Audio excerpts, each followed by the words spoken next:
السلام علیکم ورحمۃ اللہ وبرکاتہ۔ بسم اللہ الرحمن الرحیم والصلاة والسلام علی رسولہ الکریم وعلی آلہ وصحبہ اجمعین۔ خاوند اور بیوی کے تعلق، حقوق سے متعلق کچھ باتیں عرض کر رہا ہوں۔ اس موضوع مضمون کے حساس، اہم اور نازک ہونے کی وجہ سے میرے جی میں ہے کہ میں جتنا بھی اس کو ڈیٹیل میں لے جا سکوں میں لے جانے کی کوشش کروں گا۔ اللہ پاک مجھے اس کی توفیق نصیب فرمائے۔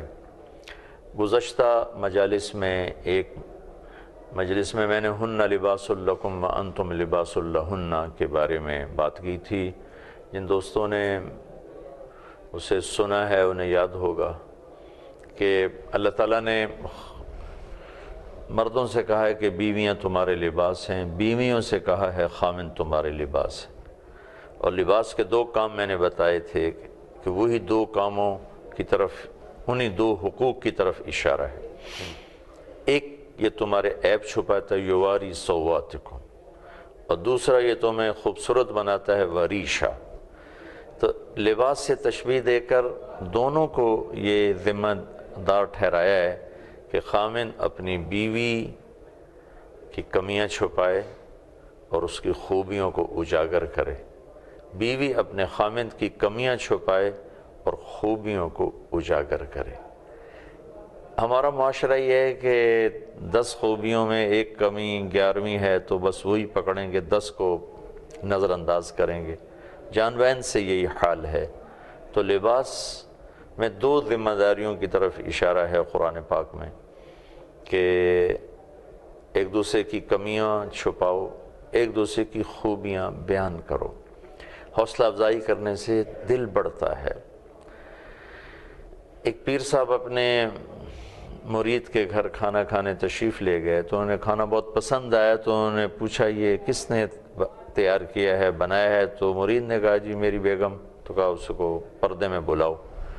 وہ آئیں تو پیر صاحب نے فرمایا کہ بیٹی تیرے ہاتھ کا کھانا کھایا، بہت ہی اچھا اور بڑھیا بنا ہوا تھا، بس آپ کا شکریہ ادا کرنا تھا کہ آپ نے بہت اچھا کھانا پکایا۔ تو وہ خاتون پھوٹ پھوٹ کے رونے لگی۔ تو پیر صاحب فرمانے لگے بیٹا کیا ہوا، کس بات پہ یہ رونا آ رہا ہے؟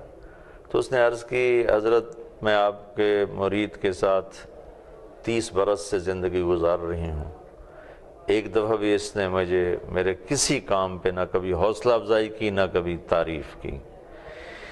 یہ وہ کمی ہے جس سے گھر کی زندگی بہت ہی زیادہ پھیکی پڑ جاتی۔ خاوند کی حوصلہ افزائی نہیں کر رہی بیوی، یا خاوند بیوی کی حوصلہ افزائی نہیں کر رہے، یا دونوں مل کے اولاد کی حوصلہ افزائی نہیں کر رہے، تو وہ تعلق یہ پھیکا پڑ جاتا ہے، محبتیں کمزور پڑ جاتی۔ تو یہ دو چیزیں تو میں نے پہلے بتائی تھی، میں نے مختصر دوبارہ کہہ دی۔ ایک اور چیز جو ذہن میں آئی کہ لباس کا کام ہے حفاظت کرنا۔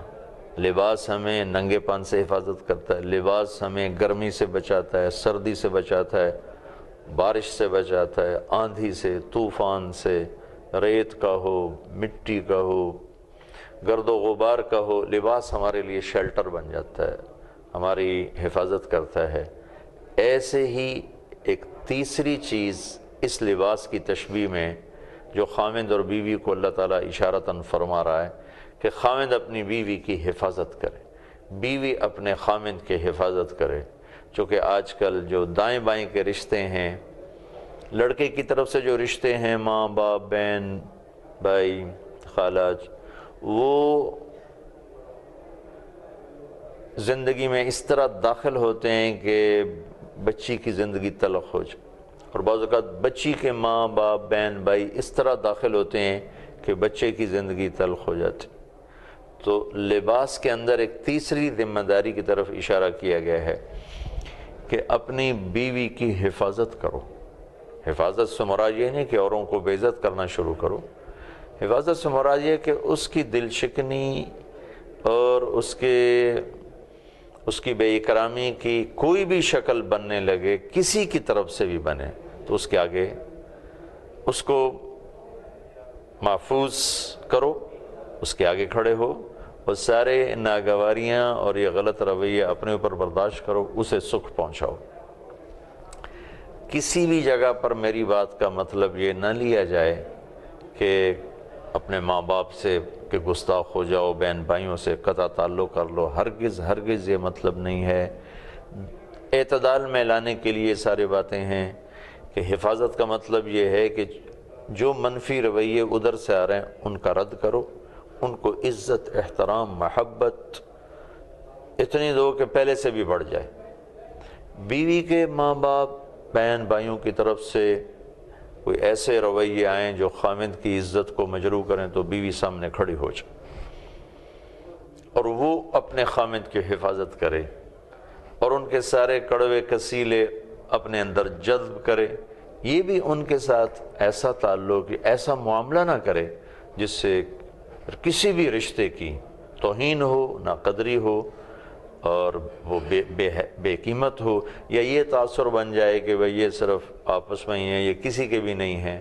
ویسے تو یہ بے جا باتیں بھی ہوتی ہیں کہ کر بھی رہے ہوتے ہیں پھر بھی کہتے ہیں یہ تو بیوی کا غلام ہے، یہ تو بس خامد کی غلام باندی بن گئی ہے، نوکرانی بن گئی ہے، اس کو کوئی رشتہ یاد نہیں، اس قسم کی باتیں چلتی رہتی۔ تو لباس میں دو پہلے بتائے تھے، تیسرا یہ آج میں عرض کر رہا ہوں کہ میں اپنی بیوی کی حفاظت کروں، حتیٰ کہ اولاد اور ماں کے درمیان بھی میں حائل ہو جاؤں۔ اور ماں ہے تو اولاد اور باپ کے درمیان حائل ہونے کا مطلب یہ کہ اولاد کی طرف سے اگر کوئی کمی بیشی ہونے لگے ماں کے حق میں تو خامند حفاظت کرے، باپ کے حق میں ہے تو بیوی حفاظت کرے۔ بعض باپ اولاد کے پیچھے ماں اپنی بیوی کو بے عزت کر دیتے، بعضی مائیں اپنے بچوں کے پیچھے اپنے خامند کو بے عزت کر دیتی ہیں۔ یہ بہت ہی نادانی کی چیز، اور یہ جتنا ان کا تعلق قریب ہوگا، بیچ میں کوئی خلل اندازی نہیں کرے گا، اتنا یہ رشتہ مضبوط اور قوی ہوگا۔ اس لیے عربوں میں دستور ہے کہ کہتے ہیں الگ گھر بناؤ، الگ گھر بناؤ اور وہاں اپنی بیوی کو لے کے جاؤ، وہ تمہاری بیوی بن کے جا رہی ہیں۔ ہمارا ماحول نہیں کہ جو بیچاری آتی ہے وہ خامند کی بھی نوکری کرتی، اس کی ماں کی بھی، اس کے باپ کی، اس کی بہنوں کی، اس کے بھائیوں کی، پھر اس کے بعد بھی وہ شام کو تانے سنتی ہے، جلی کٹی سنتی ہے۔ تو عربوں میں یہ بڑا خوبصورت یہ دستور رواج ہے کہ الگ گھر ہوگا تو شادی ہوگی۔ اب ہر آدمی تو الگ گھر نہیں بنا سکتا ہے، تو پھر یہ اچھا بھائی تم کرائے پر لے لو، ایک کمرہ لے لو، ایک کچن ایک باتھ لے لو۔ یہ پورے عرب میں یہ دستور ہے کہ بچی کی رخصتی اس وقت ہوتی ہے جب اس کا خامند اس کے لیے کوئی جھونپڑا خیمہ الگ لگا لے، پھر ہوتی، ورنہ وہ ایسے نہیں کرتے۔ یہ بہت خوبصورت چیز ہے۔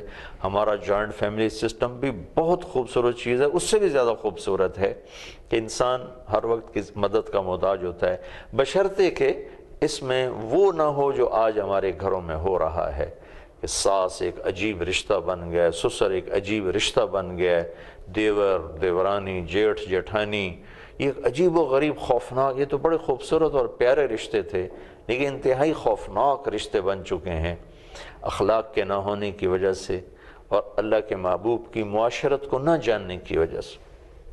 اور شریعت نے اس کی تائید کی ہے جو عربوں میں ہو رہا ہے کہ یہ عورت کا حق ہے کہ خامن کے لڑکا اپنی ہونے والی بیوی کو الگ گھر دے، وہ مطالبہ کرے مجھے الگ گھر چاہیے، اگر یہ توفیق اور استعداد اس کو حاصل ہے تو اس کے ذمہ ہے کہ اپنی بیوی کے لیے الگ گھر ہو، اس میں دونوں خامند اور بیوی رہیں، ماں باپ کی خدمت کے لیے خود جائے، یہ بچی اپنے ماں باپ کی دیکھ بھال کے لیے گاہے گاہے خود جائے، ماں باپ کی طرف سے کوئی چیز ہے تو بچے کے ذمہ ہے، بچی کے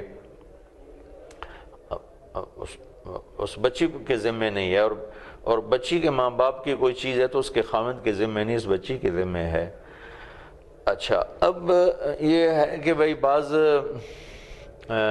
کے اکثر لوگ ایسے ہیں جو الگ گھر لے کے نہیں دے سکتے، تو پھر اس کے لیے شریعت نے یہ قاعدہ بنایا ہے کہ ایک کمرہ اس کو الگ دے، ایسا کمرہ جس کی چابی اس بچی کے پاس ہو، جس میں اور کسی کا دخل نہ ہو، ایک باتھ روم ٹوائلٹ اس کو دے، جس میں صرف وہی استعمال کرتی ہو یا اس کا خامن اور کوئی استعمال نہ کرتا ہو، اور ایک کچن اس کو الگ دے جس میں صرف وہی کام کرے اور کسی کا اس میں دخل نہ ہو۔ یہ 3 چیزیں ضروری ہیں۔ بعض اوقات گھر میں اتنی گنجائش نہیں ہوتی کہ کچن الگ کیا جائے، تو ایک چولہا لا کے دے دے ایسی جگہ کہ بھائی یہ تیرے لیے میں لایا ہوں، یا از خود خوشی سے مل کے کوئی رہنا چاہے تو یہ تو بہت اچھی بات ہے، اور آپس میں توڑ نہ ہو، الفت و محبت سے ہو۔ لیکن عام طور پہ یہی چیزیں ہیں جس سے لڑائیاں شروع ہوتی ہیں۔ یہ چھوٹی سی چیز ہے، بہت بڑا بم بن جاتی ہے۔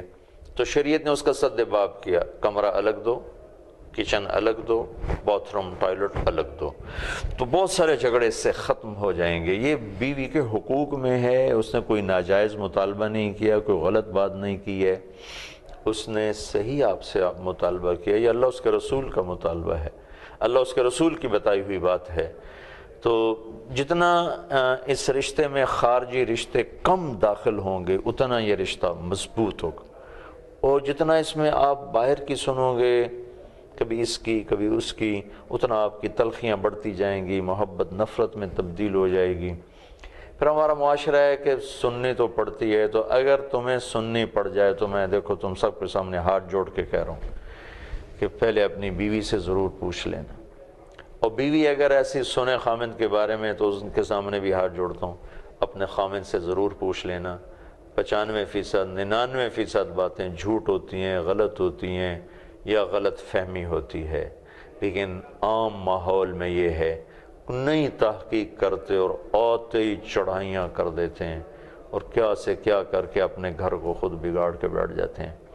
مجھے فون آیا جاپان سے، تو پتہ نہیں کون تھا، کہنے لگا مولانا طارق جمیل صاحب بول رہے ہیں؟ میں کہا جی بول رہا ہوں۔ تو اس نے ایک دم زارو قطار رونا شروع کر دیا، دھاڑیں مار کے، ہچکیاں بند کی۔ میں نے کہا میرے بھائی کیا ہوا؟ کہنے لگا کاش میں نے آپ کے بیان آج سے 5 سال پہلے سنے ہوتے تو میرا گھر ٹوٹنے برباد ہونے سے بچ جاتا، میرا گھر ختم ہو چکا ہے۔ میری بیوی جیپنیز تھی، اس کو مسلمان کیا تھا، اور 5 بچے تھے، کیا وہ مجھے چھوڑ کے چلی گئی ہے، بچے بھی لے گئی ہے، لیکن میں اسے قصوروار نہیں قرار دیتا، میں مجرم ہوں، مجھے نہیں پتا تھا گھر میں زندگی کیسے گزارنی ہے، بیوی بچوں کے ساتھ کیسے چلنا ہے، تو میں نے اپنے بد اخلاقی سے اپنا گھر اجاڑ دیا۔ کاش آپ کی یہ باتیں میں نے آج سے 5 سال پہلے سنی ہوتی تو میرا گھر بھی اجڑنے سے بچ جاتا۔ ایسے کتنے گھر ہیں جو بچ سکتے ہیں اگر یہ تھوڑا سا ہم احتیاط کر لیں، تھوڑا سا سلوک اچھا کر لیں، بول میٹھا کر لیں، مسکرا کے ملنا سیکھ لیں، ناگواریاں تلخیاں اندر ہضم کر لیں، برداشت کر لیں۔ ہیرے میں کیا خوبی ہے؟ صرف برداشت ہے، کوئلہ برداشت کرتا ہے، چمک کے ہیرا بن جاتا ہے۔ آپ برداشت کر لیں لوگوں کے رویے، خامد اپنی جگہ، بیوی اپنی جگہ، رویے برداشت کرو، آپس میں نہ آنے دو کوئی دراڑ، اور کبھی آپس میں بھی اونچ نیچ ہوتی ہی رہے گی، یہ دنیا ہے، تو اس سے بھی برداشت کرو۔ کبھی خامد ابھر جائے بیوی دب جائے، کبھی بیوی ابھر جائے خامد دب جائے، لوگوں کی نادانوں کی باتیں نہ سننا، تو بیوی کا غلام بن گیا، تو بیوی کے نیچے لگ گیا، بیوی کے تھلے لگ گیا۔ یہ میرے وہ بھائی ہیں جو بہت نادان ہیں، اپنی نادانی میں کہہ رہے ہیں۔ اللہ تعالیٰ آپ سب کے، ہم سب کے گھروں کو خوشیاں بھی دے، عافیت بھی دے، ہدایت بھی دے، سہولت بھی دے، اور میرے پورے ملک اس نفرت کی آگ میں جل رہا ہے، اللہ اس نفرت کی آگ کو بجھا کر کوئی محبت کا گلستان بنا دے، چمکا دے۔ السلام علیکم۔